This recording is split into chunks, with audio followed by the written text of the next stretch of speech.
And good afternoon. On today's show, we have none other than Trinity 57. They're going to bless us with some of their opportunities that they've been working on through their humanitarian efforts, as well as talk about their new single, Like You.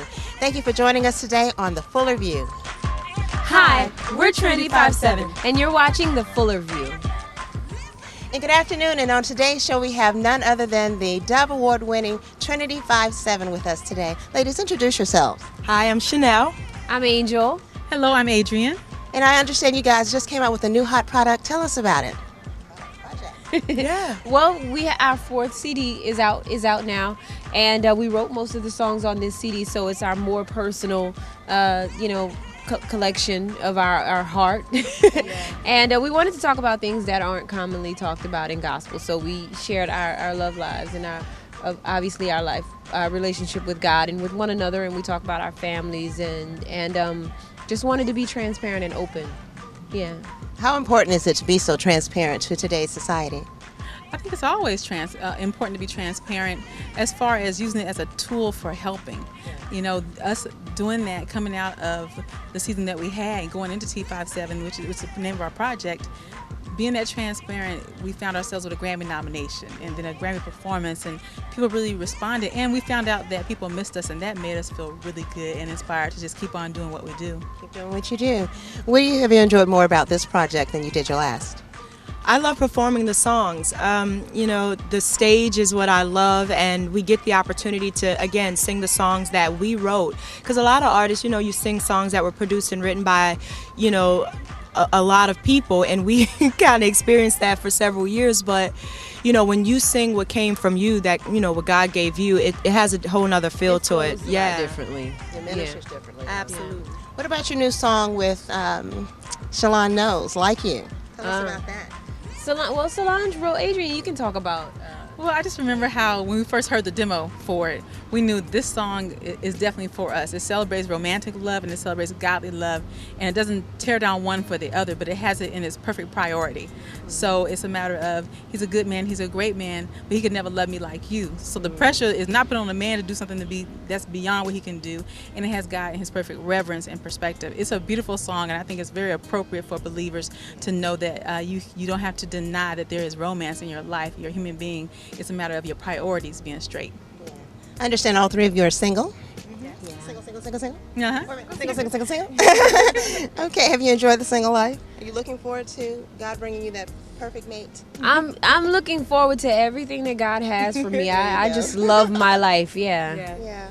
Same thing. I mean, we've had the opportunity to travel the world and meet some amazing people. I tell everybody we have a very healthy social life. Okay. And when we come home, we have each other, and, we go to church, and, again, it's there's just so many wonderful people out there. You just have to be open. And, I remember in Proverbs, there was this scripture, I was really frustrated, like, God, what's going on? We're doing all the right things. And I remember the scripture that said, basically, I'll just paraphrase, it said, whatever you desire, become what you desire. And so immediately I said, the focus is Chanel right now. So you develop Chanel, you develop Heidi, you develop you. And as you grow, that's who's going to come to you. You attract what you become. Buddha said it, Jesus said it, everybody keeps saying it, so you might as well, pay attention. Wake up and pay attention. There we go. Understand that God has some exciting opportunities for you as well coming up with your... Well, I am developing a beauty lifestyle brand to come out in the future. Right now, our priority is our group and growing our collective brand, and we have our individual interests that you're going to see as they roll out. We have the William Morris Agency that allows us to go into television, commercial, and film. I come from the beauty field. I believe in having beauty and manifesting it where it is not there. So it's just a further extension of myself. I appreciate the support I've had and the wonderful time we've had. I do the makeup for certain special events, the Grammys or the Dove Awards, and we do themes. And Angel and Chanel have always been excellent students, and now they know how to do makeup, and this allows us to be very self-contained as a group. They know hair really well also, so we're a team. That's awesome. I'm so glad that you ladies can stand together and work together. Sometimes people always talk about how difficult it is for women. to stand together and to be strong. But you all have proven us differently, huh?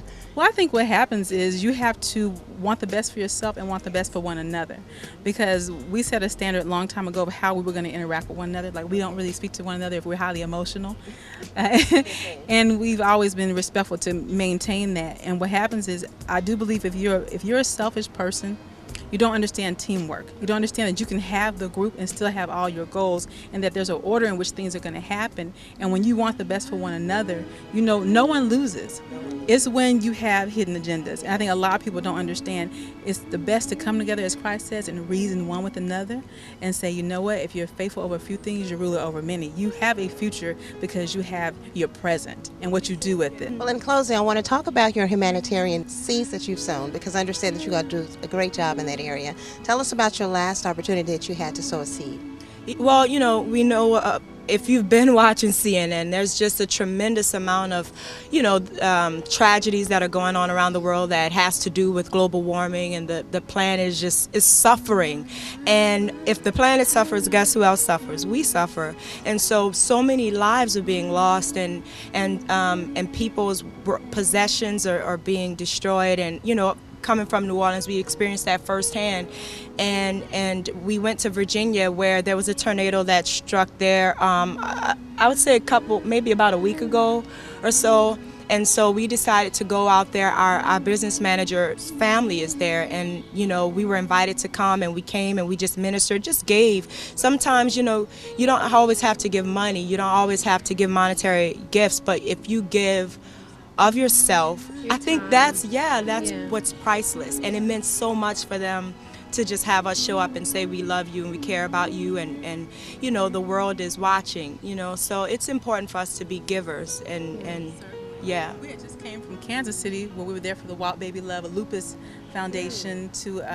That's a cause that's very passionate to his heart and his family that he had it. And then also we have the Trin-i-tee 5/7 Hope and Triumph campaign, in which we began in New Orleans, of course, due to the hurricane, and worked at their thrift stores and homeless missions, and went to schools and universities, stayed in FEMA trailers. We went to Mississippi and worked with Habitat for Humanity. We're going to my home state, California, this year, and I think June's when we start doing more of that charity work as well. So just being a giver and having it organized and having it heartfelt allows you to continue to move and operate accordingly, because ultimately we're all in this together. You know, you just got to do your part, that's all. Just do your part. You've heard it first here. Listen, do you have any closing remarks for our audience today? You know, we just want to say thank you to all of our fans, all the people that visit us on our MySpace page and that have supported us in this 10-year-long career. We're so appreciative. You know, we everywhere that we go, we have you in our hearts, because we know that it's because of you, because of the people that buy our records. We have a great new single coming. Tell us about it. It's from a Dark Child, Rodney Jerkins, Dark Child track, and it's a hot song. We love this song.